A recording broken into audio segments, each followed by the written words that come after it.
সুলতানা রাজিয়া আপনি লিখেছেন, মহিলারা কি কবরস্থানে যেতে পারবেন এবং কবর জিয়ারত করতে পারবেন? মহিলারা কবরস্থানে যেতে পারবেন কি পারবেন না, এ বিষয়ে ফোকাহে কেরামের মধ্যে একাধিক মত রয়েছে। অনেক ফোকাহে কেরাম তথা জমহুর, বেশিরভাগ ফোকাহে কেরামের মতে মেয়েরা কবরস্থানে যাবেন না, শুধু পুরুষরা কবরস্থানে যাবেন। জমহুর ফোকাহে কেরামের দলিল হলো নবী করিম সাল্লাল্লাহু আলাইহি সাল্লামের সে হাদিস, যে হাদিসে বর্ণিত হয়েছে যে আন্না রাসূলুল্লাহ সাল্লাল্লাহু আলাইহি সাল্লাম লাআনা যাওয়ারাতুল কুবুর, ওই সমস্ত মেয়েদের প্রতি আল্লাহ তাআলা লানত বর্ষিত হয়, তারা কবর জিয়ারত করতেই থাকে। তিরমিজিতে হাদিসটি বর্ণিত হয়েছে। তো এই হাদিসের আলোকেই মহিলাদেরকে কবর জিয়ারত করাটা ব্যাপারে জমহুর বা সংখ্যাগরিষ্ঠ ফুকাহা কেরাম নিরুৎসাহিত করেছেন এবং মাকরুহ বলেছেন।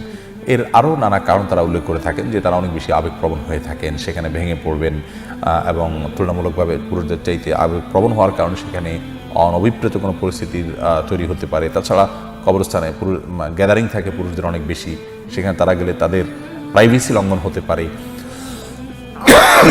এই জাতীয় আরও অনেক কারণের ভিত্তিতে মহিলাদের কবর জিয়ারতের ব্যাপারে জমহুর বা সংখ্যাগরিষ্ঠ উলামা নিরুৎসাহিত করে।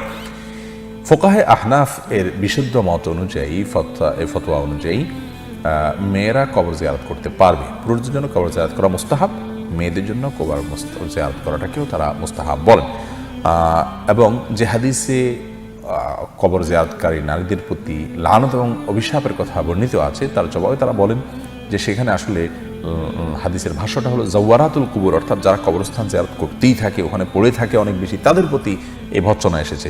কিন্তু মাঝে মধ্যে কবর জিয়ারতকারী যারা, তাদের জন্য এটি প্রযোজ্য নয়। অতএব কোনো নারী যদি নিজেকে নিয়ন্ত্রণ করতে পারেন, সেখানে গিয়ে তিনি ভেঙে পড়বেন না, কোনো অনভিপ্রেত পরিবেশ তৈরি হবে না, এরকমটি তিনি নিশ্চিত করতে পারেন, নিজের প্রতি সে আস্থা থাকে, তাহলে সেক্ষেত্রে তিনি সেটি করতে পারেন এবং কবর জিয়ারত করাতে অসুবিধা হবে না ইনশাআল্লাহ বিইذনিল্লাহ।